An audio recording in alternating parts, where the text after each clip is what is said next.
Landing a spacecraft on Mars would pose a lot of problems. While NASA has successfully landed 4 rovers on Mars, a module with people in it is a whole other story. One way we could begin to create something like this would be to look to the moon landings and how they were done. NASA has had 6 successful moon landings, the first being Apollo 11, where Neil Armstrong became the first man on the moon. The spacecraft that made history on July 20th, 1969 was the Saturn V. It's a 3-stage spacecraft, and the lander was safely tucked into the 3rd stage. The lander that had Armstrong and Aldrin in it was just tall enough to fit them both, but weighed 32,400 pounds. Here's a diagram that shows every piece of the Eagle module. Some of its features are more obvious, like its communication antennas and the ladder to touch down on the surface of the moon.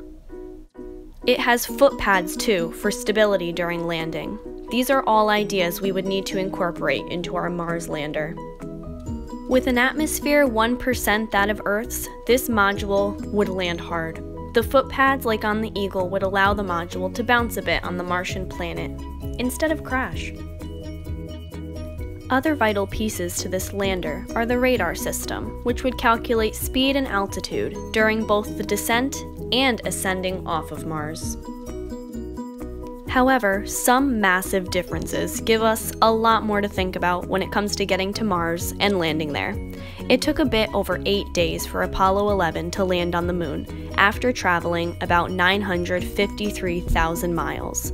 The astronauts going to Mars would be traveling 1,000 times farther than the Apollo astronauts, going about 20 times as fast.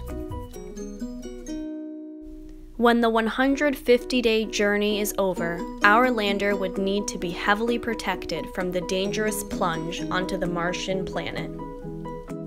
Like successful Mars rovers like the Curiosity, keeping our lander inside the protective cruise stage layer would keep the astronauts safe inside. A heat shield would absorb all the heat, keeping the module safe, as well as act as an outer shell that slows down the descent into the Martian atmosphere.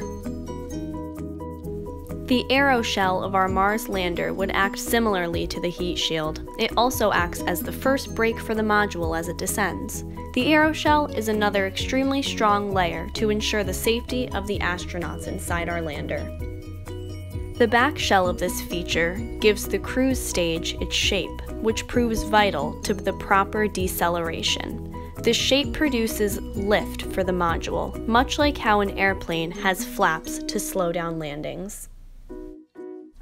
There are still other features our Mars lander would need to be equipped with to ensure a safe descent. A parachute would need to deploy with perfect timing to assist in slowing the module down even more. Airbags inside the module would work to cushion any surface impact the astronauts might experience when they touch down on the Martian planet. Retro rockets are another mechanism we would need to include to ease the lander downward during descent. This is an artist's digital remodel of the Curiosity rover coming closer to the Mars surface, retro rockets keeping it from crashing to the ground. The descent engines on the Eagle would be a needed addition to our module as well, for more power in keeping the descent gradual and precise. The final stage of the landing is the sky crane. This is the technique NASA used to land the Curiosity in August of 2012. As the module reaches close to 0 miles per hour, the lander, which was safely nested inside, is lowered by nylon tethers and the brittle, which acts as an umbilical cord.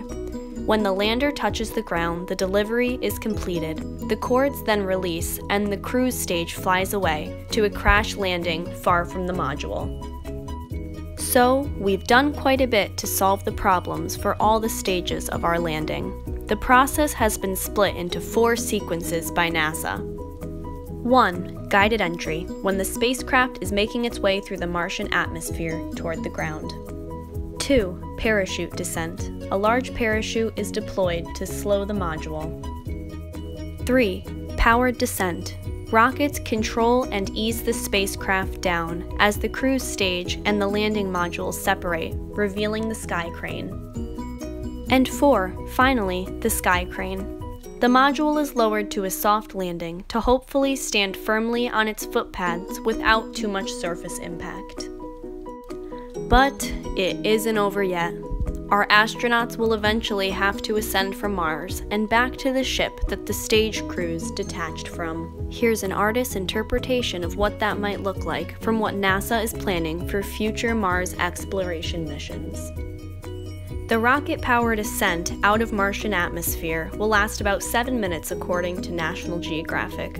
But the journey doesn't end until the astronauts maneuver their way to an orbit until they can dock at the Earth return vehicle. And this could take a really long time, like up to 43 hours. But hey, that's life on Mars. And from there, it's just a matter of riding the orbit between two worlds.